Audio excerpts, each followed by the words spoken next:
한 시대의 역사 속에도 누군가의 마음이 있었습니다. 그 마음을 따라 우리는 그 시절로 돌아갑니다. 그는 왕이기 전에 인간이었다. 세종, 그 이름은 빛이었지만 그의 내면은 어둠이었다. 성군의 얼굴 뒤에는 고통의 그림자가 짙게 드리워져 있었다. 백성을 위한 글자를 만들던 손끝은 언제나 떨리고 있었다. 그의 병은 육체를 파고들었고 그의 슬픔은 마음을 갉아먹었다. 그의 탄생은 찬란했지만 삶은 결코 그렇지 않았다. 천재는 언제나 외로웠다. 그는 세상을 이해했지만 세상은 그를 이해하지 못했다. 22살의 젊은 왕 세종. 그는 형제의 질투와 아버지의 그림자를 딛고 왕위에 올랐다. 모두가 축복의 노래를 부를 때 그의 마음엔 하나의 생각만이 맴돌았다. 나는 완벽해야 한다. 완벽하지 않으면 사랑받지 못한다는 두려움이 그의 영혼을 조용히 잠식했다. 그는 새벽보다 먼저 일어나 달보다 늦게 잠들었다. 백성을 위한 법, 농사를 위한 책, 천체를 읽는 눈, 모든 걸 직접 썼다. 신하들은 그를 성군이라 칭송했지만 그의 시선은 언제나 허궁 어딘가에 멈춰 있었다. 그의 눈빛에는 결코 지워지지 않는 슬픔이 있었다. 내가 아니면 누가 이 나라를 지킬까? 시간이 흘렀다. 그의 몸은 점점 그를 배신하기 시작했다. 눈이 멀어가고 다리가 저며왔다. 목소리는 쉼없이 갈라졌고 손끝은 떨렸다. 그는 병을 숨겼다. 백성 앞에서 무너질 수 없었기 때문이다. 하지만 기록은 남았다. 왕의 병세가 깊어 밤낮으로 고통을 호소하시니 그의 몸이 무너질수록 그는 더욱 일했다. 마치 그것이 유일한 생의 이유라도 되는 듯이. 훈민정음, 과학, 천문, 음악, 의학. 그는 인간의 한계를 초월하려 했다. 하지만 아이러니하게도 그의 천재성은 그의 몸을 서서히 파괴하고 있었다. 의관들이 말렸다. 전하, 부디 잠시라도 쉬소서. 하지만 그는 고개를 저었다. 내가 쉬면 백성이 멈춘다. 그의 눈빛엔 결연함이 있었지만 그 안엔 절망이 숨어 있었다. 세종에게는 많은 자식이 있었지만 그중 가장 총애한 이는 양녕도 수양도 아니었다. 그는 어린 세자들을 볼 때마다 마음 한켠이 무너졌다. 그리고 어느 날 그의 아들이 세상을 떠났다. 기록엔 단 한 줄만 남았다. 왕이 깊이 슬퍼하시니 조회를 열지 아니하셨다. 하지만 그 하루의 침묵 뒤에는 수십 날의 통곡이 숨어 있었다. 그는 왕이었기에 울 수 없었다. 성군이었기에 무너질 수 없었다. 그래서 그는 고통을 글자로 삼았다. 하루에도 수십 편의 지시문을 남기며 감정을 억눌렀다. 그의 필체는 그날따라 유난히 흔들려 있었다. 세종의 병세가 악화되자 신하들은 두 얼굴을 보였다. 겉으론 충성의 언어를, 속으론 권력의 향기를. 그는 알고 있었다. 자신이 자리를 비우면 세상은 혼란에 빠진다는 것을. 그래서 그는 끝까지 자리를 지켰다. 죽음이 코앞에 다가와도 그의 손은 붓을 놓지 않았다. 그의 마지막 순간 그는 눈을 감으며 이렇게 중얼거렸다. 백성이 편하면 나는 편하리라.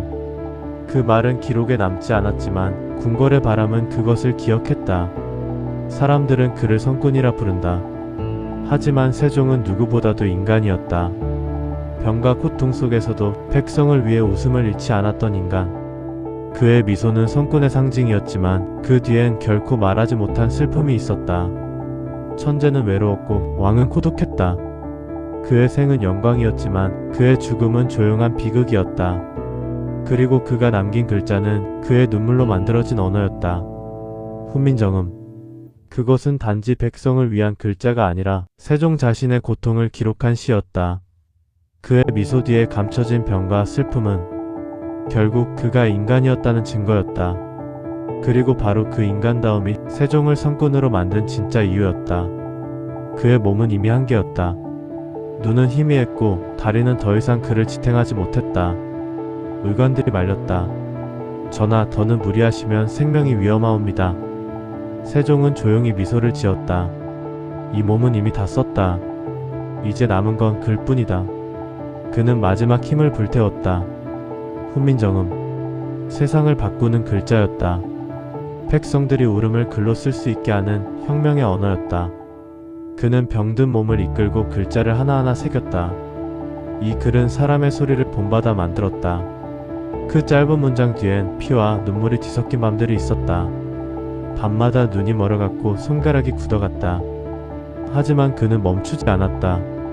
그의 내면에서 무언가 속삭였다. 이건 너의 고통을 세상에 남기는 길이다. 훈민정음이 완성되자 세상은 흔들렸다. 신하들은 반대했다. 전하, 글은 천하의 질서를 어지럽히는 물건이옵니다. 백성에게 글을 가르치면 신하를 무시할 것이옵니다. 그는 침묵했다. 오랜 침묵 끝에 단 한마디를 남겼다. 백성이 나의 신보다 가깝다. 그 한 문장은 궁궐의 공기를 얼어붙게 했다. 권력의 중심에서 그는 누구보다 외로웠다. 그의 병은 악화되었다. 이제는 눈앞의 글자조차 흐릿했다. 하지만 그는 포기하지 않았다. 그는 글자를 기억으로 외웠다. 그리고 그것을 새벽마다 마음속에 새겼다. 그의 머릿속은 이미 불타고 있었다. 육신은 병들었지만 정신은 마지막 불꽃처럼 타올랐다. 세종의 마지막 겨울이었다. 눈이 내리고 궁궐은 고요했다. 그는 세자 문종을 불렀다. 내가 이 나라를 잇게 될 것이다. 그러나 기억하거라. 문종은 고개를 숙였다. 아버지, 무엇을 기억해야 합니까? 세종은 힘겹게 눈을 떴다. 왕은 사람이어야 한다. 신이 되려 하면 미쳐버린다. 그 한마디에 모든 고통이 담겨 있었다. 천재로서의 고독, 왕으로서의 책임, 아버지로서의 상처. 그날 밤 그는 눈을 감지 않았다. 끝없이 중얼거렸다. 백성은 나의 말로 울고 웃겠지. 그의 목소리는 바람 속으로 사라졌다. 세종은 마지막까지 그를 품었다. 그의 침상 곁에는 작은 목함 하나가 있었다. 그 안에는 훈민정음의 초고와 함께 붉은 글씨로 쓴 메모가 남아 있었다. 이 글은 사람을 위한 것이다. 내가 아니라 그들의 것이다. 그는 그 말을 끝으로 눈을 감았다. 궁궐은 며칠 동안 침묵했다. 하늘마저도 비를 내리지 않았다. 마치 그를 위해 숨을 죽인 듯했다. 신하들은 통곡했다.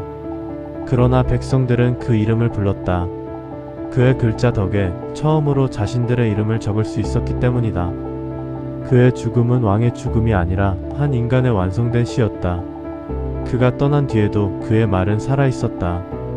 농부의 노래, 어머니의 자장가, 아이의 첫 울음 속에 세종의 언어가 흘러들었다. 사람들은 몰랐다. 그 글자가 한 인간의 고통에서 태어났다는 것을. 그들이 웃을 때 세종은 하늘 어딘가에서 미소를 지었다. 하지만 그 미소엔 여전히 슬픔이 있었다. 성군의 미소, 그건 완벽함의 상징이 아니었다. 그건 병든 몸으로 끝까지 버틴 인간의 증거였다. 그의 고통은 역사가 되었고 그의 외로움은 언어가 되었다. 세종은 떠났지만 그의 그림자는 아직도 경복궁의 돌길 위에 남아있다.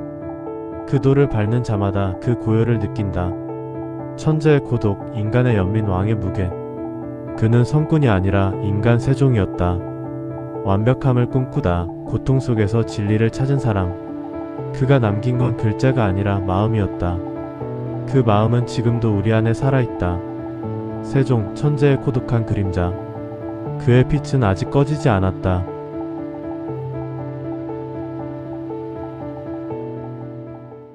역사는 기록이 아니라 누군가의 감정이 남은 시간입니다. 그 마음의 흔적을 다음 이야기에서도 함께 따라가 주세요. 구독과 좋아요는 그 시절의 이야기를 계속 이어가게 하는 힘이 됩니다.